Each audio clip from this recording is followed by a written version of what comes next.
ideologies that are presented. You're right. Voting in progress, count it. All right.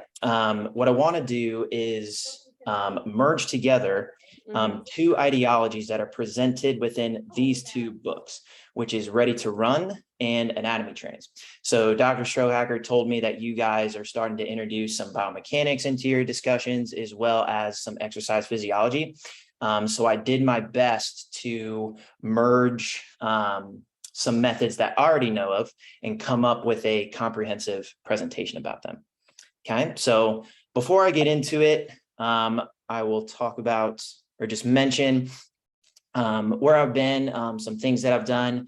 Like Dr. Strohacker mentioned, I graduated from UT with an undergrad in kinesiology. I worked with the strength department for the baseball team at UT. I was with them for a couple years. After I graduated, it was pretty much right place, right time. I got linked up with the assistant strength coach with the Washington Nationals. He got promoted to the head job the following year. He brought me on as an intern. So that's what exposed me to the pro baseball game. But I know I wanted to go back to school. So I was a graduate assistant at Carson Newman starting in 2017. That's about 40 minutes east of Knoxville. I worked with a lot of the Olympic sports over there. So that's pretty much everything outside of football. And I also assisted with the football team as well. After that year, I moved to China for a year. I had the opportunity to work with their Olympic committee. That was a very humbling experience, just experiencing the different cultures on, how different they live and train compared to what we do in the States. And after that year, I knew I wanted to get back into baseball. So I filtered into the Pittsburgh Pirates organization and then was able to transition to the Dodgers. I was with them in 2020 when we won the World Series, which was an awesome experience to be a part of. And now I'm back home in Knoxville. Knoxville's home to me. We opened up a training facility in West Knoxville. It's called Athletic Republic. We're a sports-specific training facility. We opened up in late June. Our target market is middle school and high school athletes, and we also train some college athletes.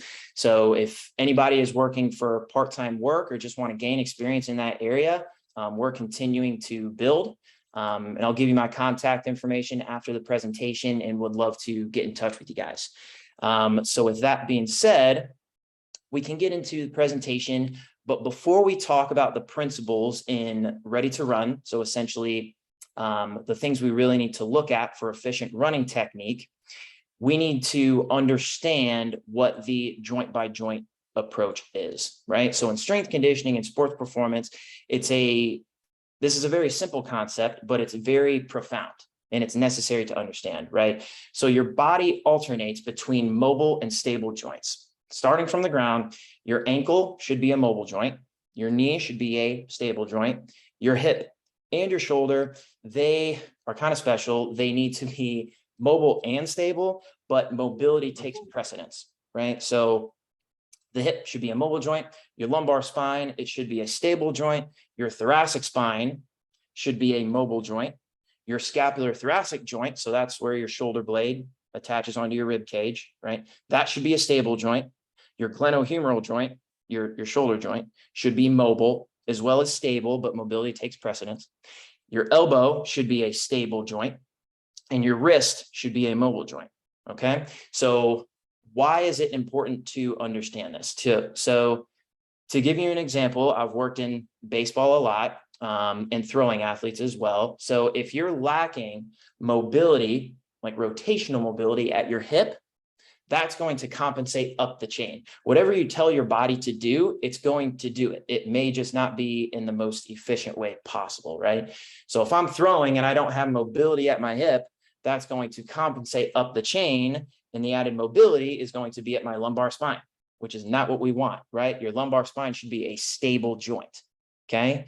So as strength coaches, as sports performance coaches, it's evolving in a way where you need to understand movement and how can you optimize the body, like what joints should be mobile, what joints should be stable, right? So you can efficiently develop power and reduce your risk of injury, right? So it's starting to necessitate understanding movement at a very detailed level, right?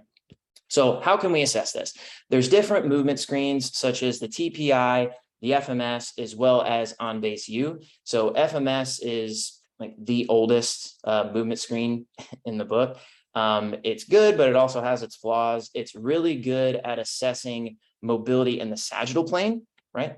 Forward and back. But in sport and everyday life, we're also in the frontal plane as well as the transverse plane, right? So TPI came up with a great screen that also assesses mobility and stability in the frontal as well as the transverse plane. So when I was working with the Dodgers, we utilized tests in the FMS, the TPI, as well as on base U to come up with a comprehensive movement screen. So I'm not going to discuss all the nuances within all these three movement screens. That would take forever, but just understanding what the joint by joint approach is in your body alternating between mobile and stable joints is really important to understand as a strength coach. So to give you an example here, so one of the tests within the FMS is the overhead squat. So as you can see in the top left, normally you'd be holding a PVC pipe overhead. This person does not, but the underlying premise is still the same. The one on the left, you can see that he has adequate thoracic extension. He's able to keep his chest up and he can keep his shoulders back compared to the person to the right where they cannot keep their chest up with their shoulders back. So we can simplify this just by taking a basic compound movement like a back squat, right? So say in a movement screen, the person on the right, they're not able to keep their chest up. If we were to just go ahead and load a bar on their back, right, in order to compensate for that lack of mobility at their thoracic spine, the lumbar spine is going to have to go into more extension, okay? That is not a good idea. If you're loading somebody's spine and their lumbar spine is in excessive extension, that's just going to result in a ton of back pain, right? So you can use a movement screen to also program effectively, right? And reduce the risk of injury for somebody, right? So these last two examples here, the one on the right, it's assessing hip internal rotation. So you can see the bat is in the middle of the guy's legs.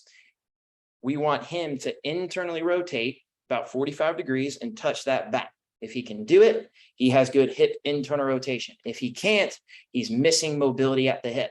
And again, like the example I mentioned earlier, if you're missing hip internal rotation, you're a throwing athlete, especially on that lead leg, most likely that's going to result in back pain and you're limiting rotational torque. So you're limiting your power output. So the one on the bottom left, that's assessing hip external rotation, right? So that's your hip going out.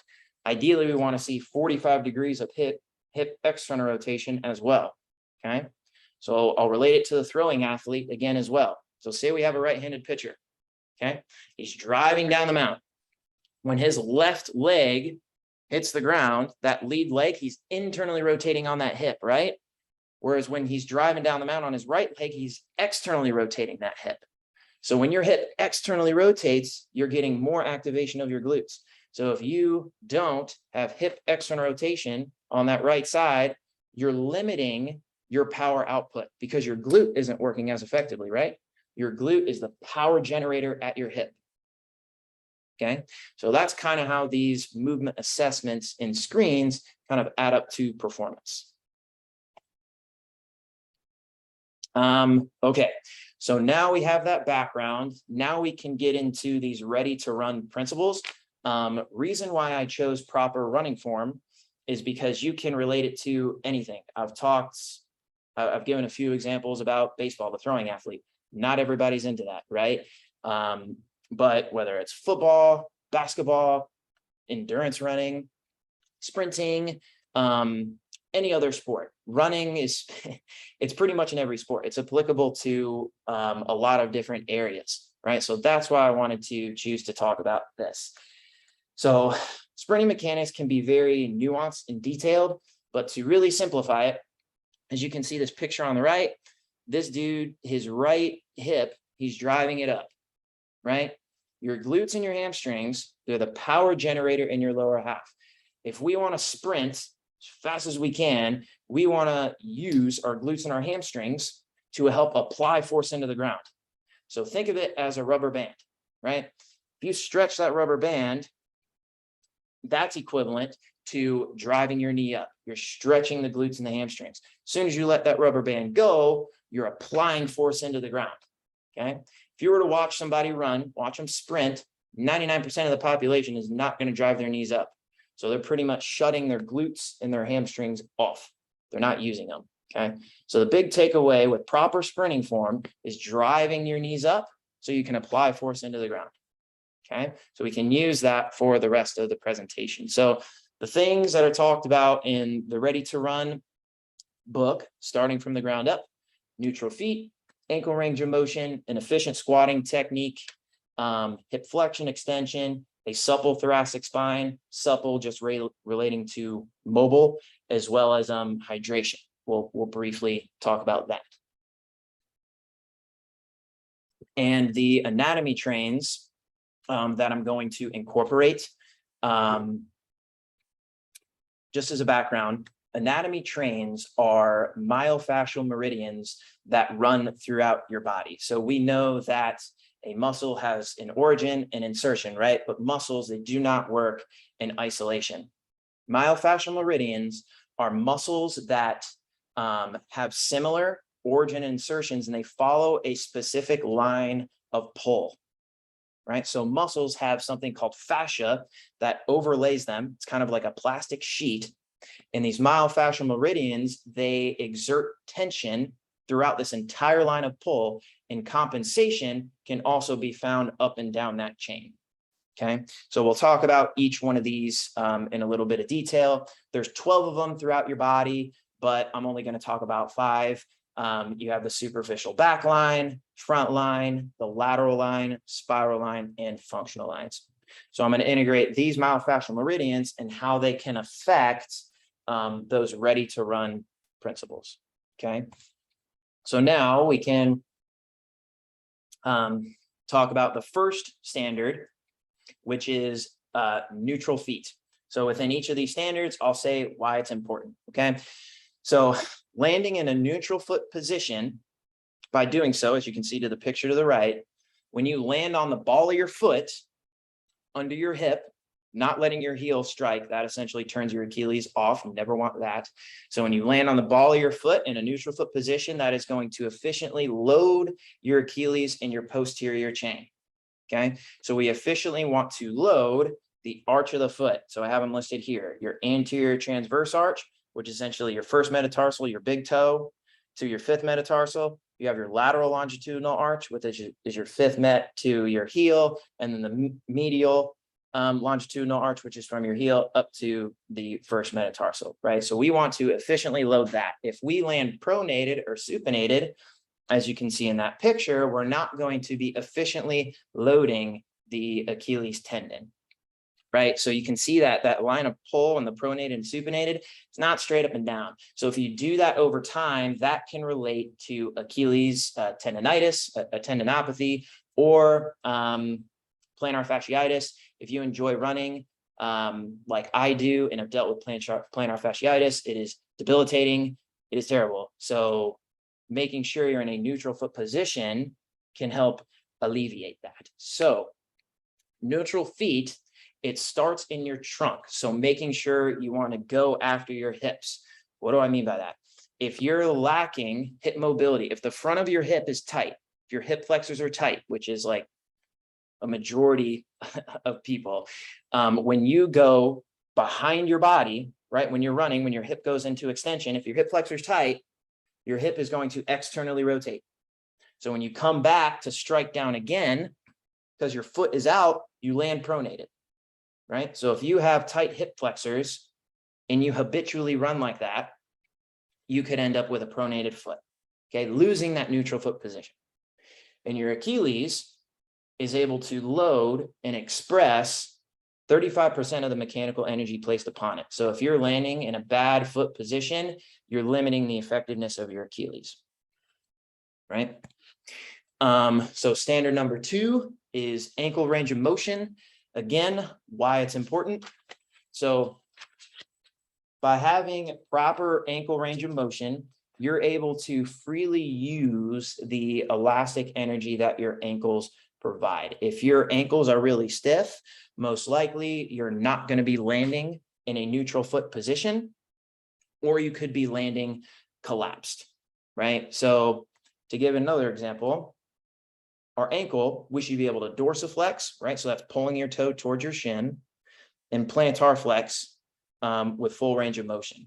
A lot of people lack dorsiflexion. And a way to easily measure this is just by getting in a half kneeling position. Make sure your big toe is 3 inches from the wall, and you want to try and drive that knee to touch the wall. If your heel comes off the ground, or if your knee can't touch the wall, you're missing dorsiflexion, right? So if you're missing dorsiflexion, when you run, right, your foot is fixed into the ground, obviously, and your shin starts to come forward. So dorsiflexion is closing the angle of that joint. If you can't do that, that mobility, that extra tension is going to go up the chain, and you're going to get knee problems. So that relates to the joint by joint that we were talking about earlier, right? If you don't have mobility at your ankle, it's going to go up the chain. You're going to have knee problems. So possible spiral line implications. This is one of these anatomy trains. Now, this is not the be all end all, but this is a tool that you can put within your toolbox as a performance coach. So you have a muscle in your shin called your tibialis anterior that goes from the lateral part of your knee down to the inside of your foot. Your peroneus longus, it attaches under your foot and then goes up to the outside of your knee. So think of it as like a stirrup. If your tibialis anterior is super tight, it pulls it into a supinated position. On the flip side, if the peroneus longus is tight, it pulls it into a pronated position, right? So we want those muscles to be supple so we can land in a neutral foot position. And that just comes through myofascial release in different like massage techniques, right? All right, so now we can go into an efficient squatting technique, our third standard, why it's important. So an efficient squatting technique essentially sets the foundation for seeing mobility restrictions at your ankle, your hip, as well as your T-spine. So this guy to the right, Kendrick Ferris, he's one of the United States' greatest weightlifters, has a phenomenal overhead squat, right? And the overhead squat in our FMS assessment tests the overhead squat, except we're not holding 300 plus pounds over our head. We're just holding a broomstick. Okay. So let's say we take somebody through this overhead squat assessment and they can barely get parallel. So their hips are really tight. Most likely they're going to be missing hip flexion and hip extension when they run. So if we see that the hip flexors are tight, if you're missing hip mobility, that is essentially turning your glutes off, or they're less efficient. So if your hip flexors are tight, you know, those attached in the front of your hip, right? They're going to pull your hips, your pelvis forward. Okay. So we know that really old school example with reciprocal inhibition, you know, if your bicep contracts, your tricep has to relax, right? That works throughout your entire body, right? So if your hip flexors are tight, your glutes are going to be on stretch. So whenever we go to apply force into the ground, I'm not going to be able to apply as much force as I'm capable of, right? So that's why we want to look for an efficient squatting technique in our assessments, right? That's kind of how that adds up. So the next one we'll talk about is hip flexion. So that is a picture of Cody Bellinger, shout out Dodgers. So his right hip is obviously in hip flexion, right? His left hip is in hip extension. So we know that for every action, you have an equal and opposite reaction, right? So if I don't have good hip flexion, when I go into hip extension, it is going to be compromised. So a good way to tell if somebody has hip flexion, it's a really easy test. Just lay them on their back. One leg is going to be straight on the ground. The other one, you're going to pick it up. You're going to bend their knee at like 90 degrees, and you're going to push it towards their chest. If you feel resistance before it gets to 90 degrees, like if it's hard to push it, they're missing hip flexion. So when they're running, if you're driving your knee up, if I'm missing hip flexion, I'm missing hip mobility. That means that mobility is going to be compensated up the chain in order to find it. So my lumbar spine is going to flex, right? So when I go into hip extension, instead of the movement being at my hip, because my spine was flexed, my lumbar spine is going to go into extension, right?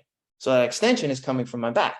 It's not coming from my hips, meaning my glutes aren't working that much, right? So that's limiting my force output when sprinting, right? The next one is hip extension. This is a picture of Trey Turner. He's the fastest guy in Major League Baseball. He also plays for the Dodgers now. Shout out. Again, his left hip is in hip flexion. His right hip is in hip extension. So the key thing that I want to talk about here is taking care of your quads and hip flexors. If your quads and hip flexors are tight, as I mentioned before, your hips are going to be dumped forward. If your hips are dumped forward, when you go into hip extension, right? When you're extending behind your body, if your hips are forward, that means when I go behind my body, my hips, they can't move. I'm not getting all the mobility from my hips. So my lumbar spine has to extend. Again, that's limiting the force application from your glutes and your hamstrings. How fast you are is determined, or the large part, by how much force you can apply into the ground. If I don't apply as much force into the ground, I'm not going to be bounding out as far. Okay. And this last little point right here, I said the inability to maintain internal rotation of the leg while the hip is in extension. So that relates to torque. So when your hip is in extension, when it's behind your body, it should also be in slight internal rotation, right? External is going out, internal is going in. Same thing with your shoulders, right? So if I'm going to do a box jump and I bring my arms behind my body, you should slightly internally rotate your shoulders. So when you jump, you can use that energy from your shoulders to get up, right? It's the same thing with your leg, okay?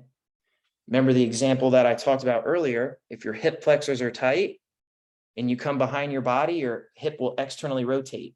You're dumping energy, you're dumping torque. So adequate hip extension is when you can get full movement of your hip behind your body and slightly internally rotate. Okay.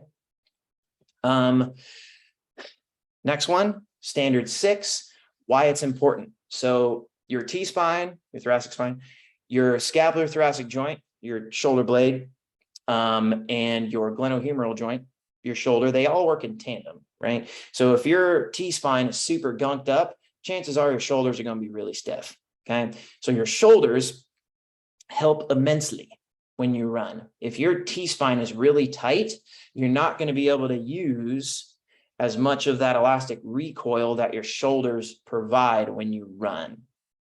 Okay. So again, freeing up your T-spine, that just comes from different mobility exercises that we won't get into in this presentation. Next one, quick plug, is hydration. So why it is important. So your muscles, ideally, like think of it as like a steak, like a fillet or something. If they're dehydrated, it's pretty much equivalent to like beef jerky, right? So your muscles and the fascia that overlay it, if they're not hydrated, they're not going to be able to slide as efficiently across, and it's going to limit your mobility, right? So to get to the nitty gritty about this of what hydration really means, in between your cells, it's covered by the stuff called extracellular matrix, right?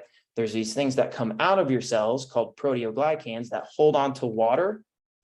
That's what hydration is. It makes that area, that extracellular matrix, more fluid, right? So hydration, obviously a key component when it comes to mobility. So now we can briefly tie in the anatomy trains with these ready to run principles. Okay, so again, we're only talking about 5, but there's 11 or 12 that run throughout your body. So our superficial backline, this gives you a visual of what it is. So it starts on the bottom of our foot, that travels through our calves, our hamstrings, up our back extensors, all the way up to the back of our head, and then to our eyebrows. right? So it's composed of different muscles, right? But it's in the same line of pull. Does that make sense? So the fascia that overlays your muscles, tension and can be distributed among these lines of pull, as well as compensation. Okay. So if you're dealing with a lot of calf pain, for example, or nagging injury in your calf, right? You feel like you're continually like straining it. Chances are it is a flexibility problem at your hamstrings, or there's a problem under the bottom of your foot. Likewise, if you're dealing with plantar fasciitis pain, that is not where the problem is occurring, most likely. It's a symptom of an underlying cause somewhere else. So if you have plantar fasciitis problems, chances are it's a problem at your calf, right? So compensation is drawn up and down these lines. So possible complications in hip flexion. If your superficial back line is tight, when you go into hip flexion, when you run, so when you drive your knee up, if your hamstrings are really tight, for example, that is going to resist your hip from going into flexion, right? So that's kind of how that adds up to our 4th running standard. Oh, and this is just a picture from the Anatomy Trains book. Again, I really recommend this book. If you're into anatomy, physiology stuff, this is really, really awesome information. It's very interesting. So the picture on the left just shows the individual muscles involved, as well as where they attach, and it goes all the way up that chain. So now we'll go to the superficial front line. So it starts at the front of our foot, goes up to our quad. Our quad, that attaches at our anterior, inferior, and superior iliac spine, depending on which one you're talking about. And then it hops over to your rectus abdominis and goes up all the way up to the top of your head. Now you can see there's not a direct connection between these muscles, but there is a very exact and indirect connection. So if my quads are tight, that's going to pull my hips forward, right? So my rectus abdominis, my low abs, are going to have to lengthen an equal amount in order to compensate for that, right? So it's an indirect connection, but it directly affects the muscles above and below it.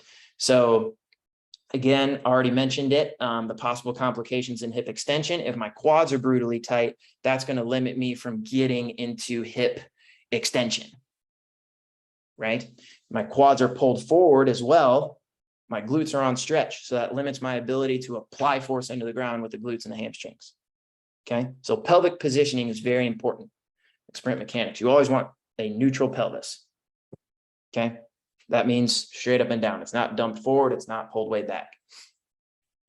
And again, that's just kind of the detailed, nuanced deal of the muscles that work up the chain and where they attach to. So now we'll briefly mention the lateral line. So it starts with the peroneus longus on the side of the shin. It works up with your IT band into your glute med, which attaches on the side of your hip. And then it works with the internal and external obliques through your ribs, and it attaches to these muscles onto the side of your head, your scalp. So I'm going to hop to the next slide so you can see it. Yep. So this lady's right lateral line is way tighter compared to her left, right? This is going to really compromise her squatting technique, right? So if the right lateral line is super tight, the only way her body will let her move is by scooting to the left, because that's where the most room is, right? So that's going to really limit the ability to apply force into the ground symmetrically, okay? And if your right side or your left side, vice versa, if one side is way stronger than the other, that's most likely going to result in an injury over time, right? Obviously, as strength coaches, that is job 1A. Yes, we want to improve performance, but just as important to that is decreasing your risk of injury. And that's just, again, the nuanced picture of each individual muscle or tissues involved and where they attach to. So the spiral line, with running mechanics, the only thing that you need to understand with this one is it balances the superficial front line and back line. So it helps keep the body symmetrical. But working in baseball, you could really look at this line. If you see like an abdominal strain, there may be a cause of that abdominal strain somewhere else along this chain, right? So in a rotational athlete, I'm right-handed, say I'm throwing a ball, my right external oblique is feeding into with my left internal oblique going across my body. If you're constantly rotating one way, you're becoming dominant on one side compared to the other. That could result in injury over the line. So you want to keep the body symmetrical. Again, that's just the nuanced picture of it. And that's obviously displayed in the book. It's the 5th edition, by the way. There's multiple editions of this book. All right, last one is the functional line. So how we can relate it to running, I'm only going to go over the back functional line, by the way. There's a front and a back. So it's the opposite lat and glute working in tandem with each other. So regarding running, if your lats are super tight, they attach at your hips, right? Your iliac spine, and then they go up to your shoulder. If that's really tight, your hips are going to dump forward. If your hips are dumped forward, what happens? Your glutes are on stretch. So they're not working as efficiently when I'm trying to apply force into the ground. Okay. The last example I'll give you regarding rotational athletes. Let's take a picture, for example. He's driving down the mountain with a lot of force. When he releases that ball or when his lead leg lands, his body needs to slow itself down, right? So his left glute, if I'm right-handed, his left glute is going to help slow his body down in addition to his right lat. So let's say your left glute is extremely tight, right? Really knotted up. That means it's going to be compensated up the chain. And the right lat is going to have to take a brunt of the work. So when you see a throwing athlete that has a lat strain, that could be a symptom of an underlying cause somewhere else, like a problem in the hip. Does that make sense? So I know that was a lot of information, but sports performance coaches and strength and conditioning in general, it's evolving in such a way where you need to understand the detailed nuances of movement to understand how you can program effectively, decrease your risk of injury, as well as being able to have intellectual conversations with the training staff as well as physicians that may be involved with these athletes as well, right? So it's kind of like a do-it-all coach, for example, right? Understanding movement, you have the strength conditioning component, as well as the nutritional component, right? So it's kind of wearing multiple different hats is where the strength conditioning field is going. But at the same time, it's awesome because you're able to understand different avenues and you have all these different pieces to effectively put the puzzle, for example, together to create a more explosive, efficient athlete, right? So that is all I got for you guys. I believe so. Yep. There's my contact info. Again, I'm the sports performance director at Athletic Republic Knoxville. We opened up in late June and we are only going to expand. So if any of you guys are interested, like in part-time work or you just want to learn, we are open. Come on in. Here are my email addresses. You could hit up any one of those if you are interested, and I'd love to talk with you guys. I really appreciate your time, letting me be here. Thank you, Dr. Strohacker and Dr. Coe. Hopefully I could talk to you guys again. I appreciate you guys. Is there any questions? And then have that open. I've got a question. What's up? So you mentioned like it was like with the squatting form, one part would be tighter than the other, something like that.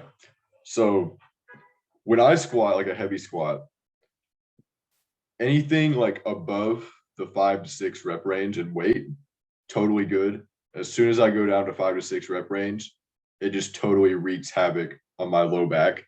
And I'm pretty confident I have the form right. And that's been a thing for a while. I pretty much just have to avoid that amount of weight. So when you go like 3s or 2s or heavy singles? Oh yeah, for sure. I haven't gone that low because just going, like I said, 5 to 6 is enough to make it pretty painful to where I don't want to do it. Got you. How do you brace before you put the bar on your back? Do you brace? Brace as in like wear a belt? I'm not a huge fan of belts unless you need it, because it compensates, or it takes the place of developing intra-abdominal pressure, right? So when you breathe before you get the bar on their back, how do you breathe? Do you breathe through your stomach or your chest? Does your chest go up? Does your chest elevate? Probably through my chest, I would say. I don't really think about it, but Okay. probably So my chest. think of it this way too. Your abs, they provide the intra-abdominal pressure to protect your lumbar spine. So before you get the bar on your back, instead of taking a deep breath through your chest, take the deep breath through your stomach, right? And stay tight in that area. So by providing intra-abdominal pressure, that can keep your low back safe. So a way you can practice it is just by like laying on your bed and then put your hand on your chest and one hand on your stomach. And when you breathe, you cannot let the hand on your chest rise. The hand on your stomach is the only one that can rise, right? So before you get that bar on your back, you want to take a huge breath through your stomach without elevating my chest or anything, and then keep that tight. And that'll supply the intra-abdominal pressure that you need to help your low back. Because if you don't have a ton of pressure in that area, then you're going to have unnecessary pressure on your lumbar spine. I have a question as well. Yes. So when you're training an athlete to squat and you were talking about like an efficient squat pattern or efficient squat movement, is there one, it's not like a one size fits all, right? Like it's depending on the athlete's like leverages that they're like, not everybody squats the same, or am I wrong about that? Everybody should squat the same, but you're going to have athletes that are like way taller than others, for example. So if you're dealing with like super, super tall athletes on a basketball team, to be transparent, I mean, like some sort of squat, whether it be a back squat or a front squat, that might not be the most efficient movement selection. So it's a bilateral push, right? Maybe in substitute for that, you do like a trap bar deadlift where the weight's on the ground, for example. I feel like that didn't answer your question. Yeah, no. What I mean specifically is like, let's say like foot placement, right? Like if you have longer femurs and like a shorter torso and another athlete, then that athlete might select a wider foot position when squatting. Yeah, totally. And so that is like an example of something that's okay to do, right? It's not everybody needs to be forced to like shoulder width apart, toes forward type squat, if that makes sense. Yeah, for sure. Yeah, some people can get away with a really narrow squat, but that's just because they most likely have really, really good ankle mobility. But if somebody has good hip mobility and they have good ankles, but not like they can't squat narrow, yeah, shoulder width is no problem. I also had a second question. So like he was just saying, when I brace, like I feel like I have a really good brace. I don't wear a belt when I'm squatting, but I get a lot of pressure in like my pelvic muscles in the front, and it feels like I'm gonna like my groin almost.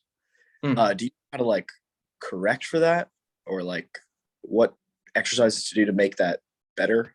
So when you're at the bottom position of a squat, whenever you come up, you feel tension in your adductors?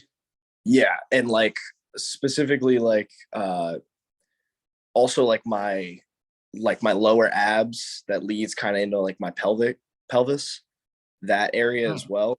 So both of those areas, I don't know if it's just like not over bracing, but like as soon as I brace, I can feel it. And then once I'm in the bottom of the squat, I can like really feel it. You know what I'm saying? So it's like at your low abs near your pelvis. Ooh. And does that come when you're like really exerting force? Yeah, like I was just Like a doing heavy double or something? I was just doing a heavy triple the other day, and my third rep was like, it wasn't like excruciatingly painful. It doesn't ever get worse. It just, I can like really feel the pressure like on that area. And if I don't feel it there, then I know I'm not bracing hard enough because my lower back starts to feel it instead, if that makes sense. Huh. Okay. So two things come to mind. The less kind of extreme example is if in the bottom of a squat, when you come up, your glutes primarily extend your hip, right? Yeah. So if your glutes aren't applying enough force to get up, other muscles are going to kick in, right? So your adductors can help with hip extension. So maybe there's excessive stress that's placed on those muscles when you're coming out of the bottom. Okay. So when you're programming, you always want to make sure your lower body pulls and your lower body pushes are equivalent. So lower body pushes are like squats, lunges, that sort of thing. Pulls or hinges, glute bridges. So maybe incorporating more bridges, or like stiff leg hinges or something. Gotcha. Mm-hmm. That's all I have. Thank you. Cool, man. Yeah.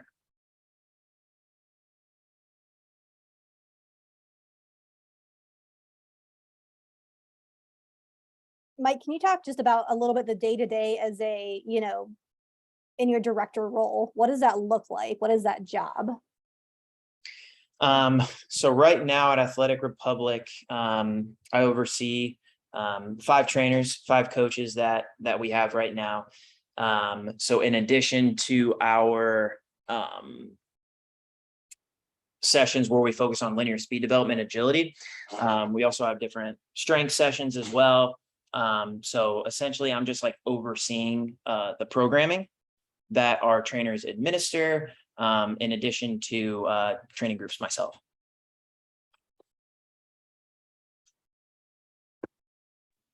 I have a quick question. Mhm.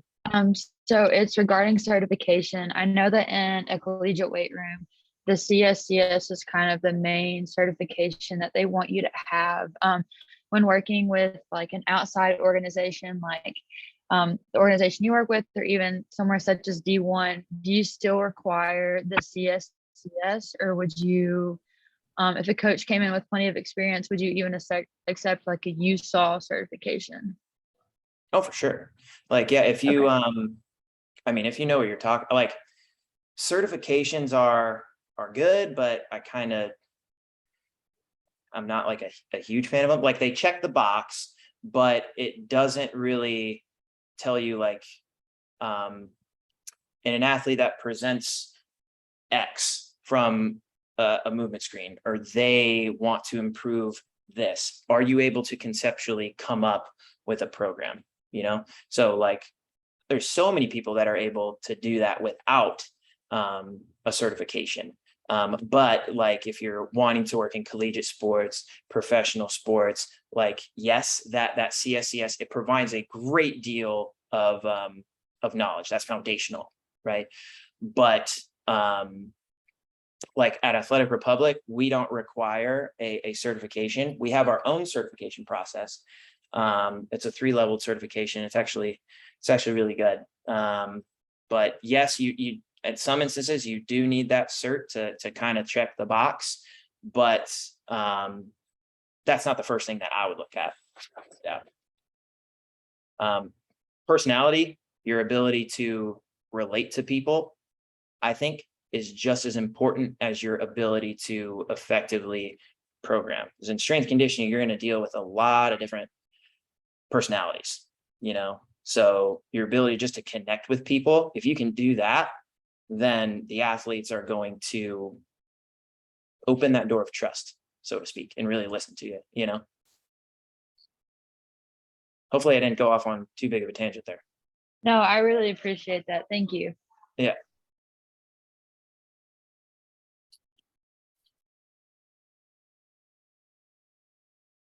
All right, so we're about at time. So if anyone hangs out, Mike, I don't know if you have a couple minutes to hang out after class. Yeah, But sure. otherwise, you guys are free to head out, and we'll see you back in the classroom on Monday.